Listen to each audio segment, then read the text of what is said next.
I'm sure you have heard that the fortune is in the follow-up, right?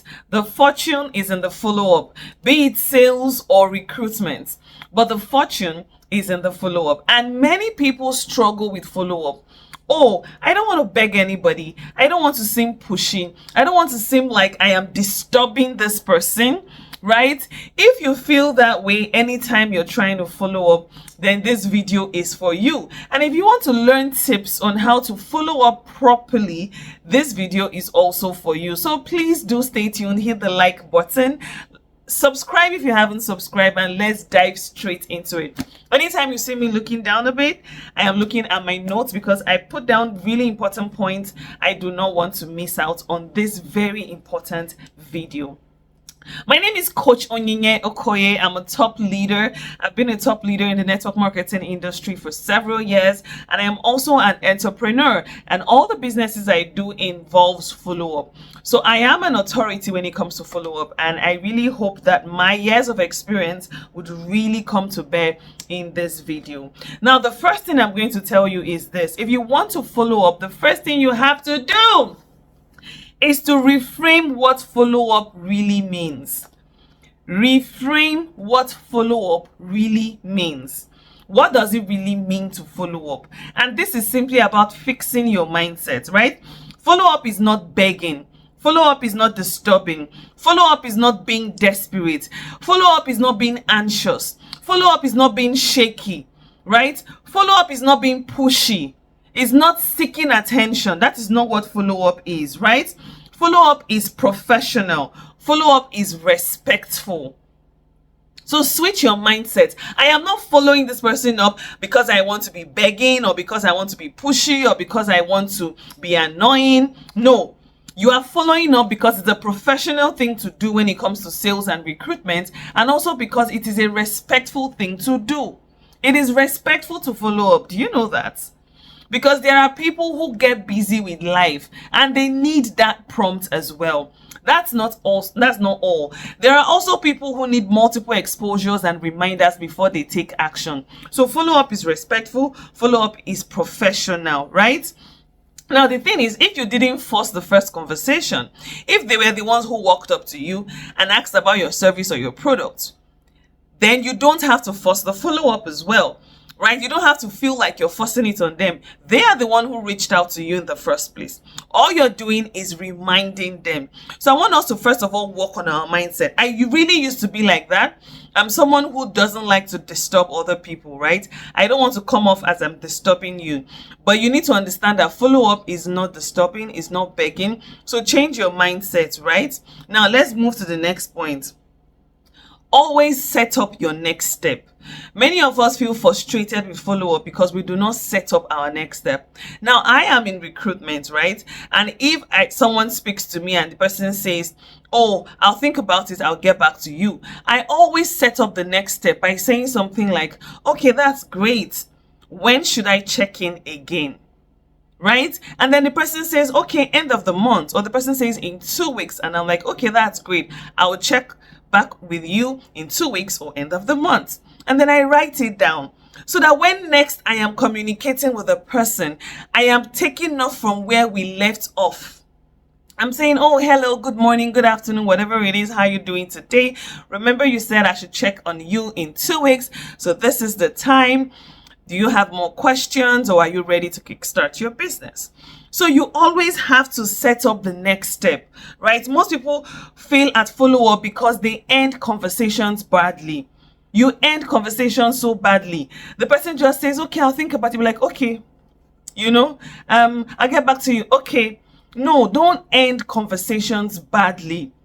Do not end conversations badly, so that you can always go back and pick it up when you need to follow up. You need to always set up the next step. When you do that, you're going to be in control. You're not coming off at someone that is begging. No, you're the one who said I should call you on Monday, right? I'm not just calling you out of the blues because I didn't end the conversation badly. So I think this is one thing anybody following up should do. If the person gives you an excuse, their excuse is valid to them, right? All you need to do is set up the next step. Okay, I understand that. When do you think you're going to be ready? When should I contact you? When would you be free to hear more about this opportunity? Or do you have questions? If you have questions, let me know what your questions are so I can make clarifications, and let me know what time best works for you.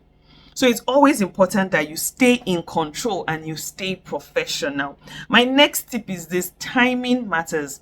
Now, when it comes to sales, you need to follow up immediately, especially if you're product based, so that you're sure that the person set up the product well, or the person is using the product well, so they don't make a mistake and then say the product is not working. So I always follow up. If I sell a facial set, for example, I'm following up, say, oh, have you started using it? You use this particular one at night. The person says, oh, sorry, I made a mistake. You're able to quickly correct something immediately. But some customers might use a product wrongly, get frustrated, don't get the result, bash the product, bash you, and abandon the product.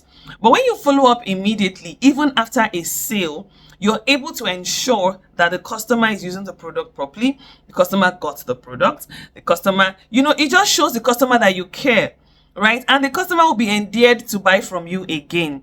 So timing is always very important. When it comes to recruitment, I always say do a follow-up within the first 24 to 48 hours. And then set up the next one. And most likely, maybe in the next 3 to 5 days. And after that, the next 1 to 2 weeks. And if after a month of proper setup, the person hasn't given you like concrete yes, right? You can let the person be, but still be visible. If you have saved the person's number, the person will keep seeing your updates on status, right? So it's important to follow up subtly. You are following up timely, but you're also staying in the background. However, you are visible, right? So take note of these timings. There is 24 to 48 hours when it's still fresh in the person's mind. You see how you can meet someone, collect someone's number, right? And then you don't call the person. And then after 2 weeks or 1 week, you now call the person. You're like, oh, I met you at the mall. You showed interest in my product. And person's like, who? I can't remember you. Who? You? Who? But if you follow up 24 to 48 hours immediately, the interaction, the meetup, the connection is fresh in the person's mind, and then it's easier for you to rekindle it, right? And pick up from there. And then shortly after that is 3 to 5 days. And then after that, 1 to 2 weeks, 1 month, and then you can chill, right? But always remember to set it up so you don't appear to be a nuisance. And so you don't feel like a nuisance already. See, when people in sales feel frustrated, they feel frustrated because of how, number one, their mindset, how they go about thinking about it. Number two, they feel frustrated because of how they approach it. If you approach it professionally, setting up the next meeting, the next follow-up, you're not going to feel frustrated. You're not going to feel like you're barging into someone's space, right? So this is very, very important. My next tip is this: follow up with value, not just a reminder. So for example, if the person wants to register, right? The next time I'm going to follow you up, I'm going to follow up with value. I'm going to be like, oh, hey, how are you? Good afternoon. We have an amazing offer, and I really think you benefit from this offer. Anyone who signs up between today and tomorrow gets a 15% discount. Follow up with value, new information, new product, new offers. Don't just follow up to say, oh, I'm reminding you, you said you want to register. When are you going to register? No. So it's important you share updates, you share offers, you share value. So when you follow up with value, it can be testimonials, it can be results, it can be benefits. Let your follow-up be value-based. It keeps the door open, and then you're offering the person something, and the person might really want to listen and take you seriously, right? Next is for you to keep it short. Keep your follow-up short. Don't be sending long paragraphs, complicated details about your product, all the ingredients listed in your product, or all the steps that it takes to rank up in your company. Don't do that. Send very short and concise information when you're communicating and when you're following up as well, right? Long messages scare people off. Follow-up should sound human. It shouldn't sound like it's boredom or like it's prison.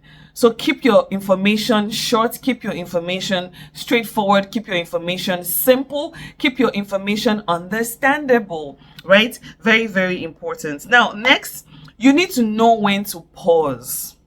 You need to be able to read body language. You need to be able to read attitude. By the way, you don't want someone who has a bad attitude in your business, right? So you need to be able to gauge these things from the beginning. You can fix someone who doesn't have a skill, but you can't really fix someone who has a bad attitude. So know when to pause, take a chill, know when to step back. But like I said, always fix the next step and always end your conversations in a great way. Don't end your conversations badly, so that whenever you want to remove, your leg from that pause and you want to step on the throttle, you can always pick up nicely. And don't burn bridges. If somebody says no to you today, you stop greeting the person, you stop smiling at the person, you stop being friends with the person. Don't do that. Don't burn bridges because someone has said no to you. Don't burn bridges because someone has not taken action when you offered an opportunity. Don't do that, right? So it's very important that you keep the door open, keep the relationship open, keep the connection open and respectful, so that you can always recircle back to it. Now, as I round up, I want you to remember to hit the like button if you haven't hit it yet. And let me say the word value in the comment section if you got any value so far. And if you haven't subscribed, this is a good time to subscribe. Let me also add, if you're in network marketing, it's very important you share this link, the link to this video, with your team members so that they learn follow up. Remember, duplication is key. If you know how to follow up but your team members are not following up, then you're not doing the right thing. So share this video with them. I'm sure they're going to pick one or two things from it. Now, as I round up, I'm going to state this. Follow up is not optional. It is part of the business. Follow up is part of sales. Follow up is part of business. Fix your mindset concerning that. People might not say yes immediately. Majority of people will not say yes immediately. They need some clarification. They need to think about it. They need more information. They need a conviction, right? While we have those who say yes immediately, there are those who require follow-up before they say yes, right? And people fail because they stop too soon. You're not making sales because you don't believe in yourself and you stop too soon. And then you let the no's get into your head. People are not saying no to you as a person. They are not saying, no, Coach Onyi, you're a bad person. No, Coach Onyi, I don't like you. They're just saying no to an opportunity. And they're adults. They have the right to choice, right? So they have the right to choose if this is something they want to do or not. So stop taking it to heart. I'm sure you found value. If you did, let me know in the comment section and I'll see you in the next video.